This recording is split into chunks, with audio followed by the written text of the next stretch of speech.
ਸਤਿ ਸ਼੍ਰੀ ਅਕਾਲ ਜੀ। ਮੈਂ ਲਵਪ੍ਰੀਤ ਕੌਰ ਹਾਜ਼ਰਾਂ ਸੀ ਦੀਪ ਕੌਰ ਦੁਆਰਾ ਲਿਖੀ ਗਈ ਅੱਜ ਦੀ ਕਹਾਣੀ ਲੈ ਕੇ। ਕਹਾਣੀ ਨੂੰ ਸ਼ੁਰੂ ਕਰਨ ਤੋਂ ਪਹਿਲਾਂ ਵੀਡੀਓ ਨੂੰ ਲਾਈਕ ਕਰ ਦਿਓ ਜੀ ਤੇ ਚੈਨਲ ਨੂੰ ਜ਼ਰੂਰ ਸਬਸਕ੍ਰਾਈਬ ਕਰ ਲਿਓ। ਦੀਪੀ ਕੁਝ 25 ਵਰ੍ਹੇ ਦੀ ਸੀ। ਸੋਹਣੀ ਸੁਨੱਖੀ ਤੇ ਲੰਬੇ ਕੱਦ ਦੀ ਕੁੜੀ ਸੀ। ਉਸ ਦੀ ਭੈਣ ਪ੍ਰੀਤੀ ਜੋ ਕਿ ਉਸ ਤੋਂ ਵੀ ਲੰਬੀ ਤੇ ਰੰਗ ਦੀ ਗੋਰੀ ਚਿੱਟੀ ਬਿਲਕੁਲ ਅੰਗਰੇਜ਼ਾਂ ਵਰਗੀ ਸੀ। ਹਰ ਕੋਈ ਉਸ ਨੂੰ ਆਖਦਾ ਸੀ ਕਿ ਪ੍ਰੀਤੀ ਤਾਂ ਪਰੀਆ ਲੋਕ ਤੋਂ ਧਰਤੀ ਤੇ ਆਈ ਹੈ। ਪ੍ਰੀਤੀ ਤੇ ਦੀਪੀ ਦੇ ਮਾਪੇ ਠੀਕ ਠਾਕ ਘਰੋਂ ਸਨ ਤੇ ਉਹਨਾਂ ਦਾ ਇੱਕ ਛੋਟਾ ਭਰਾ ਵੀ ਸੀ। ਮਾਪਿਆਂ 3 ਭੈਣਾਂ ਭਰਾਵਾਂ ਨੂੰ ਵਧੀਆ ਪੜ੍ਹਾਇਆ ਲਿਖਾਇਆ ਤੇ ਰੱਬ ਦੀ ਕਿਰਪਾ ਨਾਲ ਪ੍ਰੀਤੀ ਨੂੰ ਤਾਂ ਕਾਲਜੋਂ ਹਟਦਿਆਂ ਹੀ ਸਰਕਾਰੀ ਨੌਕਰੀ ਲੱਗ ਗਈ। ਪ੍ਰੀਤੀ ਨੇ ਘਰਦਿਆਂ ਪ੍ਰਤੀ ਆਪਣੀ ਪੂਰੀ ਜ਼ਿੰਮੇਵਾਰੀ ਬਾਖੂਬੀ ਨਿਭਾਈ ਤੇ 26 ਸਾਲ ਦੀ ਹੋਈ ਦਾ ਪ੍ਰੀਤੀ ਦਾ ਮਾਪਿਆਂ ਵਧੀਆ ਘਰ ਦੇਖ ਕੇ ਤੇ ਪ੍ਰੀਤੀ ਦੀ ਸਹਿਮਤੀ ਨਾਲ ਵਧੀਆ ਨੌਕਰੀ ਤੇ ਵਧੀਆ ਪਰਿਵਾਰ ਵਿੱਚ ਵਿਆਹ ਤੈਅ ਕਰ ਦਿੱਤਾ ਗਿਆ। ਵਿਆਹ ਦੇ ਦਿਨ ਨੇੜੇ ਆ ਰਹੇ ਸੀ। ਦੀਪੀ ਨੂੰ ਬੜਾ ਚਾਅ ਸੀ ਆਪਣੀ ਭੈਣ ਦੇ ਵਿਆਹ ਦਾ। ਵਿਆਹ ਦੇ ਚਾਅ ਵਿੱਚ ਉਹ ਘਰ ਦੇ ਵੀ ਸਭੀ ਕੰਮ ਕਰਦੀ ਭੱਜੀ ਫਿਰ ਰਹੀ ਸੀ। ਜਲਦੀ ਹੀ ਪ੍ਰੀਤੀ ਦਾ ਵਿਆਹ ਹੋ ਗਿਆ ਤੇ ਪ੍ਰੀਤੀ ਆਪਣਾ ਘਰ ਛੱਡ ਸਹੁਰੇ ਘਰ ਚਲੀ ਗਈ। ਹਰ ਹਫ਼ਤੇ ਪ੍ਰੀਤੀ ਆਪਣੇ ਘਰਦਿਆਂ ਨੂੰ ਆ ਮਿਲ ਜਾਂਦੀ। ਇੰਝ ਲੱਗਦਾ ਘਰਦਿਆਂ ਨੂੰ ਕਿ ਪ੍ਰੀਤੀ ਘਰ ਹੀ ਰਹਿੰਦੀ ਹੋਵੇ। ਕਿਸੇ ਨੂੰ ਲੱਗਾ ਹੀ ਨਾ ਕਿ ਪ੍ਰੀਤੀ ਵਿਆਹ ਕੇ ਸਹੁਰੇ ਘਰ ਚਲੀ ਗਈ। ਦੀਪੀ ਨੂੰ ਬੜਾ ਚਾਅ ਰਹਿੰਦਾ ਪ੍ਰੀਤੀ ਦੇ ਆਉਣ ਦਾ। ਵਕਤ ਬੀਤਦਾ ਗਿਆ ਤੇ ਕੁਝ 6 ਮਹੀਨਿਆਂ ਬਾਅਦ ਹੀ ਘਰ ਦੀਪੀ ਦੇ ਵਿਆਹ ਦੀ ਗੱਲ ਵੀ ਹੋਣ ਲੱਗੀ। ਦੀਪੀ ਨੂੰ ਵੀ ਵਿਆਹ ਦਾ ਬੜਾ ਚਾਅ ਸੀ ਕਿ ਵਿਆਹ ਤੋਂ ਬਾਅਦ ਉਹ ਵੀ ਲਾਲ ਚੂੜਾ, ਵਿਆਹ ਵੇਲੇ ਲਾਲ ਸੂਹਾ ਲਹਿੰਗਾ ਪਹਿਨੇਗੀ। ਵਿਆਹ ਬਾਅਦ ਸੋਹਣੇ ਸੋਹਣੇ ਸੂਟ, ਮੇਕਅਪ ਆਦਿ ਦਾ ਦੀਪੀ ਨੂੰ ਵੀ ਬੜਾ ਚਾਅ ਸੀ। ਬਸ ਹੁਣ ਜਦ ਵੀ ਕੋਈ ਦੀਪੀ ਦੇ ਵਿਆਹ ਲਈ ਕਿਸੇ ਮੁੰਡੇ ਦੀ ਦੱਸ ਪਾਉਂਦਾ ਤਾਂ ਦੀਪੀ ਨੂੰ ਚਾਅ ਚੜ ਜਾਂਦਾ। ਦਿਨ ਬੀਤਦੇ ਗਏ ਪਰ ਘਰਦਿਆਂ ਨੂੰ ਅਜੇ ਦੀਪੀ ਲਈ ਕੋਈ ਚੰਗਾ ਯੋਗ ਵਰ ਨਹੀਂ ਸੀ ਮਿਲਿਆ। ਭਾਲ ਅਜੇ ਜਾਰੀ ਸੀ। ਕਿਸੇ ਪ੍ਰੀਤੀ ਦੇ ਸਹੁਰਿਆਂ ਨੇ ਦੀਪੀ ਦੇ ਵਿਆਹ ਲਈ ਇੱਕ ਵਧੀਆ ਪੜ੍ਹੇ ਲਿਖੇ ਚੰਗੇ ਪਰਿਵਾਰ ਦੇ ਨੌਕਰੀ ਲੱਗੇ ਵਰ ਦੀ ਦੱਸ ਪਾਈ। ਸਭ ਦੇਖ ਦਿਖਾਇਆ ਕੀਤਾ ਗਿਆ। ਦੋਹਾਂ ਪਰਿਵਾਰਾਂ ਦੀ ਸਹਿਮਤੀ ਕੀਤੀ ਗਈ ਤੇ ਦੀਪੀ ਨੂੰ ਲੜਕਾ ਦਿਖਾ ਸਭ ਨੇ ਦੋਹਾਂ ਨੂੰ ਉੱਥੇ ਹੀ ਸ਼ਗਨ ਪਾ ਦਿੱਤਾ। ਦੀਪੀ ਨੂੰ ਬੜਾ ਚਾਅ ਸੀ ਕਿ ਹੁਣ ਆਖਿਰ ਕਿੰਨੇ ਵਿਆਹ ਉਹਨੇ ਹੁਣ ਤੱਕ ਆਪਣੀ ਜ਼ਿੰਦਗੀ ਵਿੱਚ ਵੇਖੇ ਸਨ ਤੇ ਉਸ ਦੀਆਂ ਸਭੇ ਸਹੇਲੀਆਂ ਵੀ ਹੁਣ ਤੱਕ ਵਿਆਹੀਆਂ ਗਈਆਂ ਸਨ। ਇੱਕ ਦਿਨ ਦੀਪੀ ਆਪਣੇ ਹੋਣ ਵਾਲੇ ਵਰ ਨਾਲ ਗੱਲ ਕਰ ਰਾਤੀ ਵਕਤ ਸੋਈ ਹੀ ਸੀ ਕਿ ਉਸ ਨੂੰ ਬੜਾ ਅਜੀਬ ਜਿਹਾ ਸੁਪਨਾ ਆਇਆ। ਸੁਪਨੇ ਵਿੱਚ ਉਸ ਨੂੰ ਖੁਦ ਦਾ ਵਿਆਹ ਦਿਖਾਈ ਦਿੱਤਾ। ਸਭ ਬੜੇ ਖੁਸ਼ ਸਨ। ਦੀਪੀ ਵੀ ਲਾਲ ਸੂਹਾ ਲਹਿੰਗਾ ਪਾ ਤਿਆਰ ਹੋਈ ਸਜੀ ਬੈਠੀ ਸੀ ਕਿ ਜਨ ਆ ਗਈ ਤੇ ਲਾਮਾ ਹੋ ਸਭ ਸ਼ਗਨ ਕਰ ਦੀਪੀ ਦੀ ਸ਼ਾਮ ਵੇਲੇ ਡੋਲੀ ਵੀ ਹੋ ਗਈ। ਹੁਣ ਦੀਪੀ ਆਪਣੇ ਸਹੁਰੇ ਘਰ ਆ ਗਈ। ਪਹਿਲੀ ਵਾਰ ਦੀਪੀ ਆਪਣੇ ਸਹੁਰੇ ਘਰ ਆਈ ਸੀ। ਸਭ ਨੇ ਦੀਪੀ ਨੂੰ ਬੜਾ ਪਿਆਰ ਕੀਤਾ ਤੇ ਸਭ ਨੇ ਸ਼ਗਨਾਂ ਨਾਲ ਖੁਸ਼ੀ-ਖੁਸ਼ੀ ਦੀਪੀ ਸਿਰ ਪਾਣੀ ਵਾਰ ਪੀਆ ਤੇ ਫਿਰ ਕੰਗੜਾ ਖਿਲਾਇਆ। ਦਿਨ ਭਰ ਦੀ ਥੱਕੀ ਦੀਪ ਜਲਦੀ ਹੀ ਸੋ ਗਈ। ਅਗਲਾ ਦਿਨ ਆਇਆ ਕਿ ਦੀਪੀ ਨੂੰ ਸੁਬਾਹ ਤੋਂ ਹੀ ਆਪਣੇ ਘਰਦਿਆਂ ਦੀ ਆਉਣ ਦੀ ਉਡੀਕ ਸੀ ਕਿ ਦੀਪੀ ਨੂੰ ਸਹੁਰੇ ਘਰਦਿਆਂ ਵਿੱਚ ਉਸ ਦੀਆਂ ਚਾਚੀਆਂ ਤਾਈਆਂ ਕਿਵੇਂ ਰਹਿਣਾ ਸਹਿਣਾ ਸਭ ਸਮਝਾਉਣ ਲੱਗੀਆਂ। ਦੀਪੀ ਨੂੰ ਸਭ ਦੀਆਂ ਗੱਲਾਂ ਬੜੀਆਂ ਅਜੀਬ ਲੱਗ ਰਹੀਆਂ ਸਨ। ਸਭ ਉਸ ਨੂੰ ਸਮਝਾ ਰਹੀਆਂ ਸਨ ਕਿ ਸਹੁਰੇ ਘਰ ਹੁਣ ਉਸ ਨੂੰ ਹਰ ਵਕਤ ਚੁੰਨੀ ਸਿਰ ਤੇ ਰੱਖਣੀ ਪਏਗੀ ਤੇ ਹੋਰ ਬਹੁਤ ਕੁਝ। ਇਹ ਸਭ ਸੁਣ ਦੀਪੀ ਨੂੰ ਬੜਾ ਅਜੀਬ ਜਿਹਾ ਲੱਗਾ। ਬਸ ਦੀਪੀ ਨੂੰ ਹੁਣ ਸਭ ਇੱਥੇ ਨਵੇਂ ਚਿਹਰੇ ਹੀ ਦਿਖਾਈ ਦੇ ਰਹੇ ਸਨ। ਦੀਪੀ ਪਹਿਲੇ ਦਿਨ ਹੀ ਹੁਣ ਆਪਣੇ ਘਰਦਿਆਂ ਨੂੰ ਬਹੁਤ ਮਿਸ ਕਰ ਰਹੀ ਸੀ। ਦੀਪੀ ਦਾ ਸਭ ਚਾਅ ਜਿਹਾ ਹੁਣ ਘਟਦਾ ਜਾ ਰਿਹਾ ਸੀ। ਕੁਝ ਕਾਰਨ ਕਰ ਦੀਪੀ ਦੇ ਘਰ ਦੇ ਆਉਣੋਂ ਕੁਝ ਲੇਟ ਹੋ ਗਏ ਕਿ ਦੀਪੀ ਉਹਨਾਂ ਦੀ ਉਡੀਕ ਵਿੱਚ ਸੀ। ਦੁਪਹਿਰ ਬਾਅਦ ਜਦ ਦੀਪੀ ਦੇ ਘਰ ਦੇ ਆਏ ਤਾਂ ਕਿਤੇ ਜਾ ਕੇ ਦੀਪੀ ਦੇ ਸਾਹੀ ਸਾਹ ਆਇਆ। ਸਭ ਰਸਮਾਂ ਕਰ ਜਦੋਂ ਦੀਪੀ ਦੇ ਘਰ ਦੇ ਵਾਪਸ ਜਾਣ ਲੱਗੇ ਤਾਂ ਦੀਪੀ ਬੜੀ ਉਦਾਸ ਜਿਹੀ ਹੋਈ। ਪਰ ਰੀਤ ਦੇ ਹਿਸਾਬ ਨਾਲ ਹੁਣ ਦੀਪੀ ਨੂੰ ਆਪਣੇ ਸਹੁਰੇ ਘਰ ਰਹਿਣਾ ਪੈਣਾ ਸੀ। ਉਸ ਦਿਨ ਜਦ ਦੀਪੀ ਨੂੰ ਅਹਿਸਾਸ ਹੋਇਆ ਕਿ ਕਿੰਜ ਇੱਕ ਲੜਕੀ ਵਿਆਹ ਤੋਂ ਬਾਅਦ ਆਪਣਾ ਮਾਪਿਆਂ ਦਾ ਘਰ ਛੱਡ ਜਿੱਥੇ ਉਹ ਪਲੀ ਹੋਵੇ, ਖੇਡੀ ਤੇ ਵੱਡੀ ਹੋਈ ਹੋਵੇ, ਉਸ ਨੂੰ ਛੱਡ ਸਹੁਰੇ ਘਰ ਜਿਨ੍ਹਾਂ ਨੂੰ ਪਹਿਲਾਂ ਉਹ ਕਦੇ ਮਿਲੀ ਵੀ ਨਾ ਹੋਵੇ, ਉੱਥੇ ਆ ਹੁਣ ਜ਼ਿੰਦਗੀ ਭਰ ਰਹਿਣ ਦਾ ਵੀ ਇੱਕ ਵਚਨ ਹੁੰਦਾ। ਦੀਪੀ ਇਸ ਅਹਿਸਾਸ ਨੂੰ ਮਹਿਸੂਸ ਕਰ ਬੜੀ ਉਦਾਸ ਸੀ ਕਿ ਉਸਦੇ ਸੁੱਤੇ ਪਿਆ ਵੀ ਅੱਖੀਂ ਹੰਥਰੂ ਵਗ ਰਹੇ। ਚਿਹਰੇ ਤੇ ਅਥਰੂਆਂ ਨੂੰ ਮਹਿਸੂਸ ਕਰ ਦੀਪੀ ਨੂੰ ਜਾਗ ਆ ਗਈ ਤੇ ਉਸਦੇ ਅੱਖਾਂ ਸਾਹਮਣੇ ਸੁਪਨੇ ਦਾ ਦ੍ਰਿਸ਼ ਘੁੰਮ ਰਿਹਾ ਸੀ। ਦੀਪੀ ਬੜੀ ਉਦਾਸ ਸੀ। ਹੁਣ ਉਸ ਨੂੰ ਵਿਆਹ ਦਾ ਚਾਅ ਨਹੀਂ ਬਲਕਿ ਆਪਣੇ ਘਰਦਿਆਂ ਨੂੰ ਛੱਡਣ ਦਾ ਦਰਦ ਸੀ। ਉਹ ਪੂਰੀ ਰਾਤ ਬਸ ਇਹੀ ਸੋਚ ਰੋਂਦੀ ਰਹੀ ਤੇ ਉਸਨੇ ਆਪਣੇ ਭੈਣ ਪ੍ਰੀਤੀ ਨੂੰ ਉਸੇ ਵਕਤ ਫੋਨ ਕਰ ਸਭ ਦੱਸਿਆ ਤਾਂ ਪ੍ਰੀਤੀ ਨੇ ਉਸ ਨੂੰ ਸਮਝਾਇਆ ਕਿ ਇਹ ਜੱਗ ਦੀ ਰੀਤ ਹੈ ਕਿ ਲੜਕੀਆਂ ਨੂੰ ਘਰ ਛੱਡ ਦੂਜੇ ਘਰ ਜਾਣਾ ਹੀ ਪੈਂਦਾ ਹੈ। ਪਹਿਲਾਂ ਉਸ ਨੂੰ ਵੀ ਆਪਣੇ ਸਹੁਰੇ ਘਰ ਬੜਾ ਔਖਾ ਲੱਗਿਆ ਪਰ ਹੌਲੀ-ਹੌਲੀ ਵਕਤ ਦੇ ਨਾਲ ਸਭ ਠੀਕ ਹੋ ਗਿਆ ਤੇ ਸਭ ਉਸ ਨੂੰ ਇੱਥੇ ਵੀ ਉਸਦੇ ਘਰਦਿਆਂ ਵਾਂਗ ਹੀ ਪਿਆਰ ਕਰਦੇ ਹਨ। ਪ੍ਰੀਤੀ ਨੇ ਦੀਪੀ ਨੂੰ ਸਮਝਾਇਆ ਤੇ ਬਾਅਦ ਵਿੱਚ ਦੀਪੀ ਨੇ ਇਹੀ ਗੱਲ ਆਪਣੇ ਹੋਣ ਵਾਲੇ ਵਰ ਰਾਵੀ ਨਾਲ ਸਾਂਝੀ ਕੀਤੀ, ਜੋ ਕਿ ਦੀਪੀ ਦੀਆਂ ਗੱਲਾਂ ਸੁਣ ਬਹੁਤ ਹੱਸਿਆ ਤੇ ਦੀਪੀ ਨੂੰ ਕਿਹਾ ਕਿ ਉਸਦੇ ਘਰ ਦੇ ਇਹੋ ਜਿਹੇ ਨਹੀਂ ਹਨ। ਕੁਝ ਦਿਨਾਂ ਬਾਅਦ ਹੀ ਰਾਵੀ ਦੇ ਘਰ ਦੇ ਵਿਆਹ ਦੀ ਖਰੀਦਦਾਰੀ ਲਈ ਦੀਪੀ ਦੇ ਘਰਦਿਆਂ ਦੀ ਸਹਿਮਤੀ ਲੈ ਗਏ। ਰਾਵੀ ਦੇ ਘਰਦਿਆਂ ਨੂੰ ਮਿਲ ਉਸਨੂੰ ਅਹਿਸਾਸ ਹੋਇਆ ਕਿ ਰਾਵੀ ਦੇ ਘਰ ਦੇ ਵਧੀਆ ਹਨ। ਜਲਦੀ ਹੀ ਦੀਪੀ ਦੇ ਵਿਆਹ ਦੇ ਦਿਨ ਆ ਗਏ। ਸਭ ਤਿਆਰ ਹੋ ਰਹੀਆਂ ਸਨ ਤੇ ਚਾਵਾਂ ਤੇ ਖੁਸ਼ੀ-ਖੁਸ਼ੀ ਦੀਪੀ ਦਾ ਵਿਆਹ ਹੋ ਦੀਪੀ ਆਪਣੇ ਸਹੁਰੇ ਘਰ ਚਲੀ ਗਈ। ਸਭ ਬਹੁਤ ਖੁਸ਼ ਸਨ ਤੇ ਰਾਵੀ ਤੇ ਦੀਪੀ ਦੀ ਖੁਸ਼ੀ ਦਾ ਤਾਂ ਕੋਈ ਟਿਕਾਣਾ ਹੀ ਨਹੀਂ ਸੀ। ਵਿਆਹ ਤੋਂ ਅਗਲਾ ਦਿਨ ਆਇਆ ਤਾਂ ਦੀਪੀ ਨੂੰ ਉਸ ਦਿਨ ਥੋੜਾ ਡਰ ਜ਼ਰੂਰ ਸੀ। ਆਪਣੇ ਸੁਪਨੇ ਨੂੰ ਯਾਦ ਕਰ, ਪਰ ਹੋਇਆ ਸਭ ਉਸਦੇ ਉਲਟ ਹੀ। ਦੀਪੀ ਦੀਆਂ ਚਾਚੀਆਂ ਦੀਪੀ ਨੂੰ ਬੜਾ ਪਿਆਰ ਕੀਤਾ ਤੇ ਸਭ ਨਾਲ ਮਿਲਾਇਆ। ਦੀਪੀ ਦੇ ਘਰ ਦੇ ਵੀ ਆ ਕੇ ਚਲੇ ਗਏ। ਦੀਪੀ ਆਪਣੇ ਘਰ ਖੁਸ਼ ਸੀ। ਥੋੜੇ ਦਿਨਾਂ ਬਾਅਦ ਦੀਪੀ ਜਦ ਘਰ ਰਹਿਣ ਆਈ ਤਾਂ ਉਹ ਬਹੁਤ ਖੁਸ਼ ਸੀ, ਪਰ ਘਰ ਆ ਜਦ ਉਸਨੇ ਦੇਖਿਆ ਕਿ ਦੀਪੀ ਦੀ ਭੈਣ ਪ੍ਰੀਤੀ ਵੀ ਘਰ ਆਈ ਹੈ ਤਾਂ ਉਹ ਬਹੁਤ ਖੁਸ਼ ਹੋਈ ਕਿ ਚੰਗਾ ਹੈ, ਉਸਦੀ ਭੈਣ ਵੀ ਉਸਨੂੰ ਮਿਲ ਲਏਗੀ। ਪਰ ਜਦੋਂ ਦੀਪੀ ਨੂੰ ਪ੍ਰੀਤੀ ਦੇ ਆਉਣ ਦੀ ਵਜ੍ਹਾ ਪਤਾ ਲੱਗੀ ਤਾਂ ਉਹ ਦੰਗ ਰਹਿ ਗਈ। ਪ੍ਰੀਤੀ ਦੇ ਸਹੁਰੇ ਘਰ ਵਾਲੇ ਉਸ ਪੈਸੇ ਲਈ ਪਰੇਸ਼ਾਨ ਕਰਦੇ ਸਨ। ਦੀਪੀ ਦਾ ਜੀਜਾ ਵੀ ਉਸਦੀ ਭੈਣ ਨੂੰ ਖੂਬ ਤੰਗ ਕਰਦਾ ਸੀ। ਦੀਪੀ ਇਹੀ ਸੋਚ ਹੈਰਾਨ ਸੀ ਕਿ ਉਸਦੇ ਭੈਣ ਦੇ ਸਹੁਰੇ ਘਰ ਵਾਲੇ ਇੰਨੇ ਪੈਸੇ ਵਾਲੇ ਵੀ ਹੋ ਕਿਵੇਂ ਉਸ ਨੂੰ ਤੰਗ ਕਰ ਸਕਦੇ ਹਨ। ਪਰ ਪ੍ਰੀਤੀ ਨੇ ਦੱਸਿਆ ਕਿ ਉਹ ਜਦੋਂ ਤੋਂ ਵਿਆਹੀ ਹੈ ਉਸਦੇ ਘਰ ਇਹੀ ਹਾਲ ਹੈ।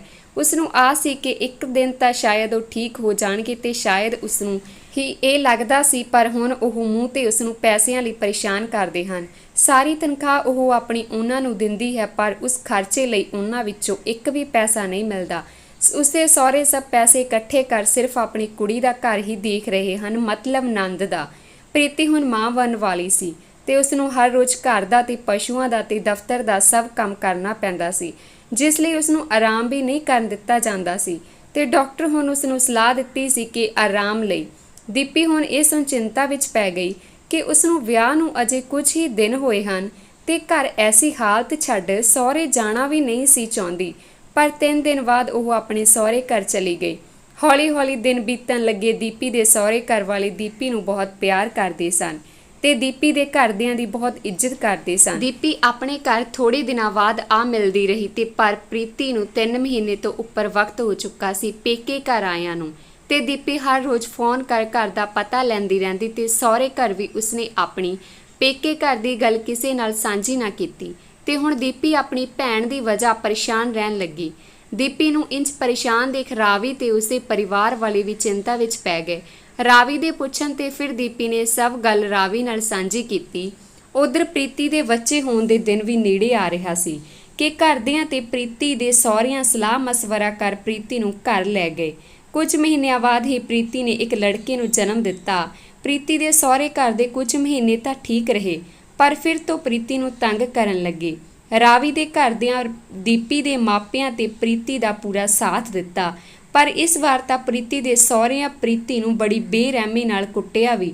ਪ੍ਰੀਤੀ ਦੇ ਘਰਦਿਆਂ ਹੁਣ ਪ੍ਰੀਤੀ ਨੂੰ ਸਹੁਰੇ ਘਰ ਨਾ ਭੇਜਣ ਦਾ ਵਿਚਾਰ ਕੀਤਾ ਤੇ ਉਹਨਾਂ ਖਿਲਾਫ ਕੋਰਟ ਕੇਸ ਦਰਜ ਕਰਵਾ ਦਿੱਤਾ। ਉਧਰ ਦੀਪੀ ਘਰ ਉਸਦੀ ਸੱਸ ਮਾਂ ਬਿਮਾਰ ਪੈ ਗਈ। ਦੀਪੀ ਨੂੰ ਦੋਵੇਂ ਪਾਸੇ ਦੀ ਫਿਕਰ ਹੋਣ ਲੱਗੀ। ਕੁਝ ਵਕਤ ਲੰਘਿਆ ਤੇ ਪ੍ਰੀਤੀ ਦਾ ਕੇਸ ਵੀ ਲੰਬਾ ਜਾ ਰਿਹਾ ਸੀ।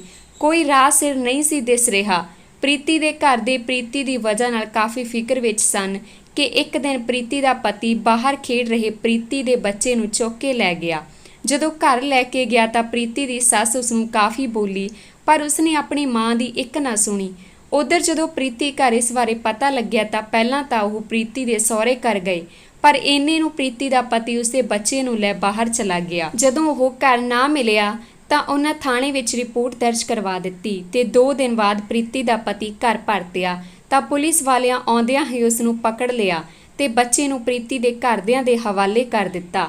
ਅਗਲੇ ਹੀ ਦਿਨ ਫਿਰ ਕੋਰਟ ਕੇਸ ਦੀ ਤਰੀਕ ਵੀ ਸੀ ਤੇ ਪ੍ਰੀਤੀ ਦਾ ਪਰਿਵਾਰ ਤੇ ਉਸਦਾ ਪਤੀ ਕੋਰਟ ਪਹੁੰਚੇ, ਪਰ ਉੱਥੇ ਜਾ ਜੋ ਕੁਝ ਪ੍ਰੀਤੀ ਦੇ ਪਤੀ ਨੇ ਕਿਹਾ ਉਸਨੇ ਸਭ ਨੂੰ ਹੈਰਾਨ ਕਰ ਦਿੱਤਾ ਕਿ ਉਹ ਪ੍ਰੀਤੀ ਤੇ ਆਪਣੇ ਬੱਚੇ ਨਾਲ ਰਹਿਣਾ ਚਾਹੁੰਦਾ ਹੈ ਤੇ ਜਿਵੇਂ ਪ੍ਰੀਤੀ ਕਹੇਗੀ ਉਹ ਉਵੇਂ ਹੀ ਕਰੇਗਾ। ਅਗਰ ਉਹ ਚਾਹੇ ਤਾਂ ਉਹ ਉਸ ਨੂੰ ਅਲੱਗ ਲੈ ਆਪਣੀ ਮਾਂ ਤੋਂ ਵੀ ਰਹਿਣ ਲਈ ਤਿਆਰ ਹੈ। ਇਸ ਗੱਲ ਨੇ ਸਭ ਨੂੰ ਸੋਚੀ ਪਾ ਦਿੱਤਾ ਤੇ ਕੇਸ ਨੂੰ ਇੱਕ ਅੱਗੇ ਦੀ ਨਵੀਂ ਤਾਰੀਖ ਦਿੱਤੀ ਗਈ। ਪ੍ਰੀਤੀ ਹੁਣ ਸੋਚੀ ਪੈ ਗਈ ਕਿ ਆਖਿਰ ਉਹ ਕੀ ਕਰੇ ਤੇ ਪ੍ਰੀਤੀ ਦੇ ਪਰਿਵਾਰ ਨੂੰ ਡਰ ਸੀ ਕਿ ਕਿਤੇ ਅਗਰ ਉਹਨਾਂ ਉਸ ਨੂੰ ਮੌਕਾ ਦੇ ਵੀ ਦਿੱਤਾ ਤਾਂ ਉਹ ਫਿਰ ਅਗਰ ਬਾਜ਼ ਨਾ ਆਇਆ ਤੇ ਪ੍ਰੀਤੀ ਨਾਲ ਪਹਿਲਾਂ ਵਾਂਗ ਕੁੱਟਮਾਰ ਕਰੇ ਤੇ ਅਗਰ ਉਹ ਸੁਧਰ ਗਿਆ ਹੋਇਆ। ਸਭ ਇਸੇ ਦਰੀਚੀ ਵਿੱਚ ਸਨ। ਉਧਰ ਦੀਪੀ ਦੀ ਸੱਸ ਵੀ ਪਰਲੋਕ ਸੁਧਾਰ ਗਈ ਤੇ ਦੀਪੀ ਘਰ ਮਾਤਮ ਛਾ ਗਿਆ। ਦੀਪੀ ਵੀ ਹੁਣ ਘਰ ਦੇ ਕੰਮਾਂ ਵਿੱਚ ਖੁੱਭੀ ਰਹਿੰਦੀ ਤੇ ਉਸਨੂੰ ਹੁਣ ਪੇਕੇ ਜਾਣ ਦੀ ਵੀ ਵੇਲ ਨਾ ਮਿਲਦੀ। ਉਧਰ ਅਚਾਨਕ ਇੱਕ ਦਿਨ ਦੀਪੀ ਬਿਮਾਰ ਪੈ ਗਈ ਤੇ ਜਦੋਂ ਉਸਨੂੰ ਡਾਕਟਰ ਪਾਸ ਲਿਜਾਇਆ ਗਿਆ ਤਾਂ ਉਸਨੂੰ ਪਤਾ ਲੱਗਾ ਕਿ ਉਹ ਮਾਂ ਬਣਨ ਵਾਲੀ ਸੀ, ਪਰ ਉਹ ਬਹੁਤ ਕਮਜ਼ੋਰ ਸੀ, ਜਿਸ ਵਜ੍ਹਾ ਉਸਨੂੰ ਪੂਰੀ ਤਰ੍ਹਾਂ ਆਰਾਮ ਲਈ ਕਿਹਾ ਗਿਆ। ਹੁਣ ਪ੍ਰੀਤੀ ਕੁਝ ਦਿਨਾਂ ਲਈ ਦੀਪੀ ਘਰ ਆ ਗਈ। ਪ੍ਰੀਤੀ ਨੇ ਦੀਪੀ ਨੂੰ ਸੰਭਾਲਿਆ ਤੇ ਰਾਵੀ ਵੀ ਘਰਦਿਆਂ ਦਾ ਇਕਲੌਤਾ ਬੱਚਾ ਹੀ ਸੀ। ਪ੍ਰੀਤੀ ਆਪਣੇ ਪਤੀ ਦੀਆਂ ਕਈਆਂ ਸੋਚਾਂ ਵਿੱਚ ਹੀ ਸੀ, ਕਿਉਂਕਿ ਉਸਨੂੰ ਸਮਝ ਨਹੀਂ ਸੀ ਆ ਰਿਹਾ ਕਿ ਉਹ ਕੀ ਫੈਸਲਾ ਕਰੇ। ਦੀਪੀ ਦੇ ਘਰ ਦੇ ਅਲੱਗ ਚਿੰਤਾ ਵਿੱਚ ਸਨ, ਪਰ ਦੀਪੀ ਕੋਲੋਂ ਆਪ ਪ੍ਰੀਤੀ ਨੇ ਫੈਸਲਾ ਲਿਆ ਕਿ ਉਹ ਆਪਣੇ ਸਹੁਰੇ ਘਰ ਜਾਏਗੀ, ਪਰ ਅਲੱਗ ਹੋ ਕੇ, ਤੇ ਇਸ ਵਾਰ ਉਸਦੇ ਪਤੀ ਨੂੰ ਬਾਹਰ ਘਰ ਲੈ ਉਸਨੂੰ ਰਹਿਣਾ ਪਏਗਾ। ਪ੍ਰੀਤੀ ਦੇ ਬਾਪੂ ਜੀ ਨੇ ਕਿਹਾ ਕਿ ਕੋਈ ਵੀ ਫੈਸਲਾ ਲੈਣ ਤੋਂ ਪਹਿਲਾਂ ਉਹ ਇੱਕ ਵਾਰ ਸੋਚ ਜ਼ਰੂਰ ਲਵੇ, ਪਰ ਜੋ ਵੀ ਉਹ ਫੈਸਲਾ ਲਵੇਗੀ ਉਹ ਹਮੇਸ਼ਾ ਉਸਦੇ ਸਾਥ ਹਨ। ਪ੍ਰੀਤੀ ਨੇ ਸਭ ਕੋਰਟ ਵਿੱਚ ਜਾ ਇਹ ਕਾਗਜ਼ ਬਣਵਾ ਲਿਆ ਕਿ ਅਗਰ ਕੱਲ੍ਹ ਨੂੰ ਉਹ ਉਸ ਨਾਲ ਕਿਸੇ ਤਰ੍ਹਾਂ ਦੀ ਕੁੱਟਮਾਰ ਕਰੇਗਾ ਤਾਂ ਫਿਰ ਉਸਨੂੰ ਅੰਤਿਮ ਬਸ ਕੁਝ ਹੋਰ ਨਹੀਂ, ਬਸ ਤਲਾਕ ਚਾਹੀਦਾ ਹੈ। ਫੈਸਲਾ ਹੋ ਗਿਆ ਤੇ ਕੋਰਟ ਪਾਸਿਓਂ ਵੀ ਉਹਨਾਂ ਨੂੰ 6 ਮਹੀਨੇ ਤੱਕ ਦਾ ਵਕਤ ਦੇ ਦਿੱਤਾ ਗਿਆ। ਪ੍ਰੀਤੀ ਆਪਣੇ ਘਰ ਚਲੀ ਗਈ। ਵਕਤ ਬੀਤਣ ਲੱਗਾ। ਪ੍ਰੀਤੀ ਹੁਣ ਆਪਣੇ ਘਰ ਖੁਸ਼ ਰਹਿਣ ਲੱਗੀ ਤੇ ਇੰਝ ਹੀ ਜਲਦੀ 6 ਮਹੀਨੇ ਕਦੋਂ ਬੀਤ ਗਏ ਉਹਨਾਂ ਨੂੰ ਪਤਾ ਹੀ ਨਾ ਲੱਗਾ। ਪ੍ਰੀਤੀ ਦੇ ਘਰਦਿਆਂ ਮਸਾਂ ਉਸ ਪਾਸਿਓਂ ਸੁੱਖ ਦਾ ਸਾਹ ਲਿਆ। ਉਧਰ ਦੀਪੀ ਦੇ ਘਰ ਵੀ ਬੱਚਾ ਹੋਣ ਵਾਲਾ ਸੀ ਤੇ ਦੀਪੀ ਦੇ ਘਰ ਦੇ ਉਸਨੂੰ ਪੇਕੇ ਲੈ ਆਏ ਤੇ ਕੁਝ ਵਕਤ ਬਾਅਦ ਹੀ ਦੀਪੀ ਘਰ ਵੀ ਪੁੱਤਰ ਨੇ ਜਨਮ ਲਿਆ। ਉਧਰ ਸਾਲ ਬੀਤ ਗਿਆ ਸੀ। ਪ੍ਰੀਤੀ ਨੇ ਆਪਣੇ ਸਹੁਰੇ ਘਰ ਤੱਕ ਦਾ ਮੂੰਹ ਵੀ ਨਹੀਂ ਸੀ ਵੇਖਿਆ ਤੇ ਨਾ ਹੀ ਪ੍ਰੀਤੀ ਦੇ ਪਤੀ ਨੇ, ਪਰ ਪ੍ਰੀਤੀ ਨੂੰ ਹਮੇਸ਼ਾ ਇਸ ਗੱਲ ਦਾ ਅੰਦਰੋਂ ਅੰਦਰੀ ਦੁੱਖ ਰਹਿੰਦਾ ਸੀ ਕਿ ਅਗਰ ਉਸਨੂੰ ਪਹਿਲਾਂ ਹੀ ਉਸੇ ਸੁਪਨਿਆਂ ਜਿਹਾ ਸਹੁਰਾ ਘਰ ਮਿਲਿਆ ਹੁੰਦਾ, ਉਸਦਾ ਵੀ ਅੱਜ ਵੱਡਾ ਪਰਿਵਾਰ ਹੁੰਦਾ, ਕਿਉਂਕਿ ਬਚਪਨ ਤੋਂ ਹੀ ਉਸਦਾ ਸੁਪਨਾ ਸੀ ਕਿ ਉਸਨੂੰ ਵੱਡਾ ਪਰਿਵਾਰ ਮਿਲੇ। ਇੱਕ ਦਿਨ ਅਚਾਨਕ ਪ੍ਰੀਤੀ ਆਪਣੇ ਪਤੀ ਨੂੰ ਬਿਨਾਂ ਦੱਸੇ ਆਪਣੇ ਸੱਸ ਸਹੁਰੇ ਨੂੰ ਆਪਣੇ ਘਰ ਲੈ ਆਈ। ਜਦੋਂ ਸ਼ਾਮ ਨੂੰ ਆ ਪ੍ਰੀਤੀ ਦੇ ਪਤੀ ਨੇ ਆਪਣੇ ਮਾਂ-ਬਾਪ ਨੂੰ ਵੇਖਿਆ ਤਾਂ ਪਹਿਲਾਂ ਤਾਂ ਉਹ ਘਬਰਾ ਗਿਆ ਤੇ ਕਹਿਣ ਲੱਗਾ ਕਿ ਇਸ ਤੋਂ ਪਹਿਲਾਂ ਪ੍ਰੀਤੀ ਤੁਹਾਨੂੰ ਨੂੰ ਇੱਥੇ ਦੇਖੇ ਉਹ ਇੱਥੋਂ ਚਲੇ ਜਾਣ, ਪਰ ਉਹਨਾਂ ਕਿਹਾ ਕਿ ਪ੍ਰੀਤੀ ਹੀ ਉਹਨਾਂ ਨੂੰ ਇੱਥੇ ਲੈ ਕੇ ਆਈ ਹੈ। ਇਹ ਸਭ ਸੁਣ ਕੇ ਹੈਰਾਨ ਰਹਿ ਗਿਆ ਤੇ ਉਸਨੇ ਪ੍ਰੀਤੀ ਨੂੰ ਪੁੱਛਿਆ ਕਿ ਉਹ ਸੱਚਮੁੱਚ ਉਹਨਾਂ ਨੂੰ ਇੱਥੇ ਲੈ ਕੇ ਆਈ ਹੈ। ਪ੍ਰੀਤੀ ਨੇ ਕਿਹਾ ਕਿ ਹਾਂ, ਉਹ ਹੀ ਉਹਨਾਂ ਨੂੰ ਇੱਥੇ ਆਪਣੇ ਸਾਥ ਲੈ ਕੇ ਆਈ ਹੈ। ਪਰ ਹੁਣ ਅਗਲੀ ਸਵੇਰ ਉਹ ਵੀ ਆਪਣਾ ਸਮਾਨ ਇੱਥੋਂ ਚੁੱਕ ਆਪਣੇ ਘਰ ਚੱਲਣ ਲੱਗੇ। ਪ੍ਰੀਤੀ ਦੇ ਪਤੀ ਨੇ ਕਿਹਾ, ਆਪਣਾ ਘਰ ਮਤਲਬ ਇਹੀ ਤਾਂ ਹੈ, ਹੋਰ ਕਿੱਥੇ? ਪ੍ਰੀਤੀ ਨੇ ਕਿਹਾ ਕਿ ਨਹੀਂ, ਇਹ ਆਪਣਾ ਘਰ ਨਹੀਂ ਹੈ। ਆਪਣਾ ਘਰ ਤਾਂ ਉੱਥੇ ਹੈ ਜਿੱਥੇ ਉਹ ਪਹਿਲਾਂ ਰਹਿੰਦੇ ਸਨ ਤੇ ਜਿੱਥੇ ਉਹਨਾਂ ਦੇ ਮਾਂ-ਬਾਪ ਰਹਿੰਦੇ ਹਨ। ਜਿਸ ਘਰ ਉਹ ਵਿਆਹ ਕੇ ਆਈ ਸੀ, ਉਹ ਘਰ ਉਹਨਾਂ ਦਾ ਅਸਲੀ ਆਪਣਾ ਘਰ ਹੈ। ਇੱਥੇ ਤਾਂ ਉਹ ਕੁਝ ਕੁ ਵਕਤ ਰਹਿਣ ਹੀ ਆਏ ਸਨ, ਕਿਉਂਕਿ ਉਹਨਾਂ ਦੇ ਰਿਸ਼ਤਿਆਂ ਨੂੰ ਸਮਝਣ ਲਈ ਕੁਝ ਵਕਤ ਚਾਹੀਦਾ ਸੀ ਤੇ ਸ਼ਾਇਦ ਉਹਨਾਂ ਦੇ ਰਿਸ਼ਤੇ ਸਮਝ ਤੇ ਸੰਭਲ ਵੀ ਚੁੱਕੇ ਹਨ ਤੇ ਹੁਣ ਵਕਤ ਹੋ ਗਿਆ ਹੈ ਉਹਨਾਂ ਦਾ ਆਪਣੇ ਘਰ ਤੇ ਆਪਣਿਆਂ ਕੋਲ ਰਹਿਣ ਤੇ ਮਾਪਿਆਂ ਦੀ ਦੇਖਭਾਲ ਕਰਨ ਦਾ। ਇਹ ਸੁਣ ਕੇ ਪ੍ਰੀਤੀ ਦੀ ਸੱਸ ਦੇ ਅੱਖੀ ਅੱਥਰੂ ਆ ਗਏ ਕਿ ਸ਼ਾਇਦ ਉਹਨਾਂ ਪਿਛਲੇ ਜਨਮ ਕੋਈ ਚੰਗੇ ਕਰਮ ਕੀਤੇ ਹੋਣੇ ਜੋ ਉਹਨਾਂ ਨੂੰ ਇੰਨੀ ਚੰਗੀ ਧੀਆਂ ਵਰਗੀ ਨੂੰ ਮਿਲੀ ਹੈ। ਉਹਨਾਂ ਇੰਨਾ ਕੁਝ ਉਸ ਨਾਲ ਕੀਤਾ, ਫਿਰ ਵੀ ਉਸਨੇ ਰਿਸ਼ਤਿਆਂ ਨੂੰ ਇਸ ਕਦਰ ਨਿਭਾਇਆ। ਉਸਦੀ ਸੱਸ ਨੇ ਕਿਹਾ। ਪ੍ਰੀਤੀ ਨੇ ਕਿਹਾ ਕਿ ਨਹੀਂ ਮਾਂ, ਇਹ ਤਾਂ ਇੱਕ ਧੀ ਦਾ ਫਰਜ਼ ਹੁੰਦਾ ਹੈ ਤੇ ਧੀ ਦਾ ਫਰਜ਼ ਹੀ ਹੁੰਦਾ ਹੈ ਕਿ ਉਹ ਕਿਵੇਂ ਵੀ ਕਰ ਰਿਸ਼ਤਿਆਂ ਨੂੰ ਜੋੜ ਕੇ ਰੱਖੇ। ਫਿਰ ਉਸ ਲਈ ਕਦੇ-ਕਦੇ ਉਸਨੂੰ ਕੁਝ ਸਖਤ ਫੈਸਲੇ ਤੇ ਆਪਣਿਆਂ ਤੋਂ ਕੁਝ ਵਕਤ ਦੂਰ ਹੋ ਉਹਨਾਂ ਨੂੰ ਸਮਝਣ ਦਾ ਵਕਤ ਵੀ ਦੇਣਾ ਪੈਂਦਾ ਹੈ। ਪ੍ਰੀਤੀ ਦੇ ਪਤੀ ਦੇ ਅੱਖੀ ਅੱਥਰੂ ਰੋਕਿਆ ਨਹੀਂ ਸੀ ਰੁਕ ਰਹੇ, ਬਸ ਉਸਨੂੰ ਇੰਤਜ਼ਾਰ ਸੀ ਅਗਲੀ ਸਵੇਰ ਆਪਣੇ ਘਰ ਜਾਣ ਦਾ ਤੇ ਜਲਦੀ ਹੀ ਸਵੇਰ ਹੋਈ ਤੇ ਉਹ ਆਪਣੇ ਘਰ ਚਲੇ ਗਏ। ਘਰ ਜਾ ਪ੍ਰੀਤੀ ਦੇ ਪਤੀ ਨੇ ਦੇਖਿਆ ਕਿ ਉਸਦੀ ਭੈਣ ਵੀ ਘਰ ਹੀ ਸੀ ਤੇ ਉਸਦੀ ਭੈਣ ਦੀ ਹਾਲਤ ਵੀ ਬਹੁਤ ਖਰਾਬ ਸੀ।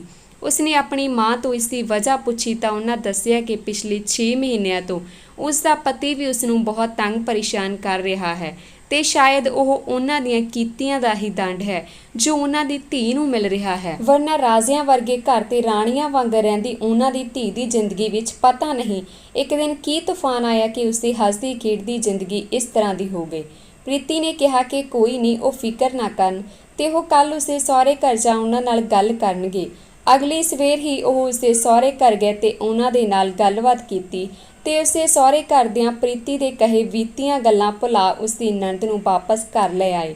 ਕੁਝ ਦਿਨਾਂ ਬਾਅਦ ਹੀ ਦੀਪੀ ਦੀ ਬੇਟੀ ਵੀ 1 ਸਾਲ ਦੀ ਹੋਣ ਵਾਲੀ ਸੀ ਤੇ ਉਹਨਾਂ ਸਭ ਨੂੰ ਸੱਦਾ ਦਿੱਤਾ ਤੇ ਸਭੇ ਰਿਸ਼ਤੇਦਾਰ ਉਹਨਾਂ ਘਰ ਇਕੱਠੇ ਹੋਏ। ਦੀਪੀ ਨੇ ਪ੍ਰੀਤੀ ਤੇ ਉਸੇ ਸਹੁਰੇ ਘਰਦਿਆਂ ਨੂੰ ਵੀ ਸੱਦਾ ਦਿੱਤਾ। ਸਭ ਪਹੁੰਚੇ ਹੋਏ ਸਨ ਤੇ ਫੰਕਸ਼ਨ ਖਤਮ ਹੋਣ ਦੇ ਬਾਅਦ ਇੱਕ ਪਾਸੇ ਖੜੇ ਰਾਵੀ ਨੂੰ ਦੇਖ ਉਸ ਦਾ ਧੰਨਵਾਦ ਕੀਤਾ ਕਿ ਉਸ ਦਿਨ ਉਸਦੇ ਸਮਝਾਏ ਤੇ ਹੀ ਉਸਨੇ ਵਾਪਸ ਆਪਣੇ ਘਰ ਤੇ ਪਤੀ ਪਾਸ ਜਾਣ ਦਾ ਫੈਸਲਾ ਲਿਆ ਸੀ। ਜੋ ਵੀ ਉਸਨੇ ਕਿਹਾ ਸੀ ਉਸਨੇ ਉਸੇ ਤਰ੍ਹਾਂ ਹੀ ਕੀਤਾ ਸੀ ਤੇ ਰਾਵੀ ਦੀ ਵਜ੍ਹਾ ਨਾਲ ਹੀ ਉਸਦਾ ਘਰ ਪਰਿਵਾਰ ਬਚ ਗਿਆ ਤੇ ਉਸਦੀ ਜ਼ਿੰਦਗੀ ਵਿੱਚ ਵੀ ਖੁਸ਼ਹਾਲੀ ਆ ਗਈ। ਰਾਵੀ ਨੇ ਕਿਹਾ ਕਿ ਇਸ ਵਿੱਚ ਉਸਨੇ ਕੁਝ ਨਹੀਂ ਕੀਤਾ, ਜੋ ਕੀਤਾ ਉਸਨੇ ਖੁਦ ਹੀ ਕੀਤਾ ਹੈ। ਸਬਰ ਸੰਤੋਖ ਉਸਨੇ ਰੱਖਿਆ ਤੇ ਆਪਣੇ ਲਈ ਖੁਦ ਨੀਡਰ ਹੋ ਫੈਸਲਾ ਉਸਨੇ ਖੁਦ ਲਿਆ ਹੈ। ਬਸ ਲੋੜ ਸੀ ਤਾਂ ਉਸਨੂੰ ਥੋੜੇ ਹੌਸਲੇ ਦੀ, ਬਸ ਉਸਨੇ ਉਹੀ ਉਸਨੂੰ ਦਿੱਤਾ ਤੇ ਬਸ ਵਕਤ ਹੀ ਅਜਿਹਾ ਸੀ ਕਿ ਜ਼ਿੰਦਗੀ ਵਿੱਚ ਆਏ ਇਸ ਅਣਚਾਹੀ ਤੂਫਾਨ ਵਿੱਚ ਉਸਦਾ ਹੌਸਲਾ ਥੋੜਾ ਘਟ ਗਿਆ ਸੀ ਤੇ ਬਾਕੀ ਉਹਨਾਂ ਖੁਦ ਨੂੰ ਬਹੁਤ ਚੰਗੇ ਤਰੀਕੇ ਨਾਲ ਸੰਭਾਲਿਆ ਸੀ। ਬਾਹਰ ਖੜੇ ਇੱਕ ਪਾਸੇ ਪ੍ਰੀਤੀ ਦਾ ਪਤੀ ਤੇ ਦੀਪੀ ਇਹ ਸਭ ਸੁਣ ਰਹੇ ਸਨ। ਦੋਨਾਂ ਦੀਆਂ ਅੱਖੀਆਂ ਵਿੱਚ ਅਥਰੂ ਸਨ। ਜਦੋਂ ਰਾਵੀ ਬਾਹਰ ਆਇਆ ਤਾਂ ਪ੍ਰੀਤੀ ਦੇ ਪਤੀ ਨੇ ਹੱਥ ਜੋੜ ਉਸਦਾ ਧੰਨਵਾਦ ਕੀਤਾ ਕਿ ਅੱਜ ਉਸਦੀ ਵਜ੍ਹਾ ਉਸਦਾ ਘਰ ਪਰਿਵਾਰ ਤੇ ਜ਼ਿੰਦਗੀ ਬਚ ਗਈ ਹੈ, ਵਰਨਾ ਉਹ ਆਪਣੇ ਸਾਰੇ ਰਿਸ਼ਤਿਆਂ ਤੇ ਇੱਕ ਇੰਨੀ ਚੰਗੀ ਆਪਣੀ ਜੀਵਨ ਸਾਥਣ ਨੂੰ ਖੋ ਦਿੰਦਾ। ਉਸਨੂੰ ਵੀ ਰਾਵੀ ਨੇ ਹੀ ਉਸ ਦਿਨ ਸਮਝਾਇਆ ਸੀ, ਉਸਨੇ ਵੀ ਉਸੇ ਸਮਝਾਏ ਹੀ ਉਸ ਦਿਨ ਫੈਸਲਾ ਲਿਆ ਸੀ ਤੇ ਸਹੀ ਕਿਹਾ ਸੀ। ਰਿਸ਼ਤਿਆਂ ਨੂੰ ਸਮਝਣ ਲਈ ਉਹਨੂੰ ਥੋੜਾ ਵਕਤ ਦਿੱਤਾ ਤੇ ਜਿਸ ਵਜ੍ਹਾ ਉਸਦੇ ਸਵੇ ਰਿਸ਼ਤੇ ਅੱਜ ਸੰਭਲ ਗਏ ਹਨ। ਦੀਪੀ ਦੀ ਅੱਖੀ ਖੁਸ਼ੀ ਦੇ ਅਥਰੂ ਸਨ ਤੇ ਦੀਪੀ ਦੇ ਬਾਪੂ ਜੀ ਦਾ ਸੀਨਾ ਵੀ ਖੁਸ਼ੀ ਵਿੱਚ ਫੁੱਲਿਆ ਨਹੀਂ ਸੀ ਸਮਾ ਰਿਹਾ ਤੇ ਉਹਨਾਂ ਕਿਹਾ ਕਿ ਰੱਬ ਐਸਾ ਪੁੱਤਰ ਹਰ ਮਾਪਿਆਂ ਨੂੰ ਦੇਵੇ ਤੇ ਐਸੇ ਸੰਸਕਾਰ ਤੇ ਗੁਣ ਹਰ ਧੀ ਪੁੱਤ ਨੂੰ ਦੇਵੇ। ਪ੍ਰੀਤੀ ਦੀ ਸੱਸ ਨੇ ਕਿਹਾ ਕਿ ਸਹੀ ਕਿਹਾ ਜੀ ਤੁਸੀਂ, ਪਰ ਰੱਬ ਤੁਹਾਡੀਆਂ ਧੀਆਂ ਜਿਹੀਆਂ ਧੀਆਂ ਵੀ ਹਰ ਇੱਕ ਨੂੰ ਦੇਵੇ ਜਿਨ੍ਹਾਂ ਨੂੰ ਰਿਸ਼ਤਿਆਂ ਦੇ ਨਾਲ ਸੁੱਖ ਦੁੱਖ ਨਾਲ ਲੜਨ ਦੀ ਵੀ ਸਮਝ ਹੈ। ਰਾਵੀ ਨੇ ਕਿਹਾ ਕਿ ਨਹੀਂ, ਉਸਨੇ ਕੁਝ ਨਹੀਂ ਕੀਤਾ, ਬਸ ਉਸਨੇ ਤਾਂ ਆਪਣਾ ਫਰਜ਼ ਅਦਾ ਕੀਤਾ ਹੈ। ਫਿਰ ਚਾਹੇ ਉਹ ਇੱਕ ਜਵਾਈ ਬਣ ਕਹਿ ਲਵੋ, ਚਾਹੇ ਇੱਕ ਪੁੱਤ ਬਣ ਤੇ ਚਾਹੇ ਇੱਕ ਇਨਸਾਨ, ਬਸ ਲੋੜ ਹੈ ਤਾਂ ਰਿਸ਼ਤਿਆਂ ਨੂੰ ਸਮਝਣ ਦੀ। ਕਿੰਨਾ ਚੰਗਾ ਹੋਵੇ ਨਾ ਜੇ ਸਹੁਰੇ ਘਰ ਦੇ ਇੱਕ ਨੂੰਹ ਨੂੰ ਆਪਣੀ ਧੀ ਸਮਝਣ ਤੇ ਇੱਕ ਨੂੰਹ ਆਪਣੇ ਸਹੁਰਿਆਂ ਨੂੰ ਆਪਣੇ ਮਾਪੇ ਸਮਝੇ ਤੇ ਇੱਕ ਲੜਕਾ ਆਪਣੇ ਸਹੁਰਿਆਂ ਨੂੰ ਆਪਣਾ ਘਰ ਸਮਝੇ ਤੇ ਰਿਸ਼ਤਿਆਂ ਨੂੰ ਸਮਝਣ ਤੇ ਰਿਸ਼ਤਿਆਂ ਵਿੱਚ ਥੋੜਾ ਜਿਹਾ ਵੀ ਪਿਆਰ ਤੇ ਆਪਣਾਪਣ ਹੋਵੇ ਤਾਂ ਨਾ ਜ਼ਿੰਦਗੀ ਆਸਾਨ ਤੇ ਖੁਸ਼ਹਾਲ ਹੋ ਜਾਵੇ। ਦੀਪੀ ਇਹ ਸਭ ਸੁਣ ਰਾਵੀ ਕੋਲੋਂ ਅੰਦਰੋਂ ਅੰਦਰੀ ਬਹੁਤ ਖੁਸ਼ ਸੀ ਤੇ ਉਸਦੇ ਦਿਲੀ ਖੁਸ਼ੀ ਦੇ ਬਵਾਲ ਉੱਠ ਰਹੇ ਸਨ। ਉਸਦੇ ਅੱਖੀਆਂ ਸਾਹਮਣੇ ਉਸਦੇ ਬਚਪਨ ਦੇ ਦੇਖੇ ਸੁਪਨੇ ਅੱਜ ਹਕੀਕਤ ਬਣ ਖੜੇ ਸਨ। ਰਾਵੀ ਨੂੰ ਦੇਖੇ ਅੱਜ ਉਸਦੇ ਦਿਲੀ ਇੱਕੋ ਦੁਆ ਨਿਕਲ ਰਹੀ ਸੀ ਕਿ ਰੱਬਾ ਐਸਾ ਜੀਵਨ ਸਾਥੀ ਹਰ ਇੱਕ ਨੂੰ ਦੇਵੇ। ਉੱਪਰੋਂ ਰਾਵੀ ਦੇ ਬਾਪੂ ਜੀ ਇਹ ਸਭ ਸੁਣ ਆਪਣੇ ਕਮਰੇ ਵਿੱਚ ਚਲੇ ਗਏ ਤੇ ਜਾਂ ਰਾਵੀ ਦੀ ਮਾਂ ਦੀ ਤਸਵੀਰ ਅੱਗੇ ਅਥਰੂ ਵਹਾਉਣ ਲੱਗੇ ਕਿ ਅੱਜ ਉਹਨਾਂ ਦੇ ਪੁੱਤਰ ਨੇ ਸਾਬਿਤ ਕਰ ਦਿੱਤਾ ਹੈ ਉਹਨਾਂ ਦੀ ਪਰਵਰਿਸ਼ ਤੇ ਸੰਸਕਾਰ ਤੇ ਉਹਨਾਂ ਜਨਮ ਸਫਲ ਹੋਇਆ ਹੈ ਤੇ ਜੇਕਰ ਅੱਜ ਉਹ ਜਿਉਂਦੀ ਹੁੰਦੀ ਨਾ ਖੁਸ਼ੀ ਦੇ ਮਾਰੇ ਅੱਜ ਤਾਂ ਉਸਨੇ ਖੂਬ ਭੰਗੜਾ ਪਾਉਣਾ ਸੀ। ਧੰਨਵਾਦ ਜੀ। ਜੇਕਰ ਕਹਾਣੀ ਵਧੀਆ